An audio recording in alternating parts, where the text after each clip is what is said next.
విజయవాడలోని ఇంద్రకీలాద్రిపై వెలిసిన కనకదుర్గమ్మ స్వయంభుగా శక్తిపీఠం. రాక్షస సంహారం చేసి ఇంద్రకీలుడనే భక్తుడి కోరిక మేరకు అమ్మవారు ఇక్కడ కొలువై తన బంగారు కాంతితో దర్శనమివ్వడం వల్ల కనకదుర్గమ్మగా ప్రసిద్ధి చెందారు.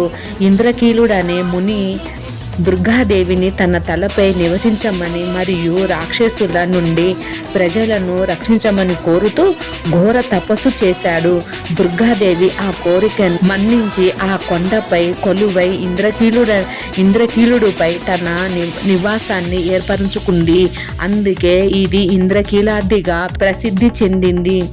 మహిషాసుడు అనే రాక్షసుడిని వధించి దుర్గాదేవి ఇక్కడ కొలువైనందున అమ్మవారిగా మహిషాసుర వర్ధిని అనే పేరు కూడా వచ్చింది. దేవి బంగారు వర్ణంలో వెలుగుపోతూ దర్శనమిచ్చినందుకు ఆమె కనకదుర్గమ్మగా పిలువబడుతుంది.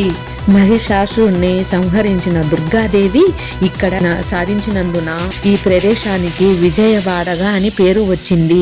కృష్ణానది ఒడ్డున 8 చేతులతో మహిషాసురుణ్ణి వధించిన భంగిమలో అమ్మవారు ఇక్కడ దర్శనమిస్తారు. ఈ ఆలయాన్ని 12వ శతాబ్దంలో నిర్మించినట్లు చరిత్ర ఆధారాలు ఉన్నాయి. శరన్నవరాత్రులలో ఉత్సవాలు ఈ ఆలయంలో అత్యంత వైభవంగా జరుగుతాయి. ఇక్కడ అమ్మవారు దేవి నవరాత్రులు రోజుకో అవతారంలో భక్తులకు దర్శనమిస్తారు.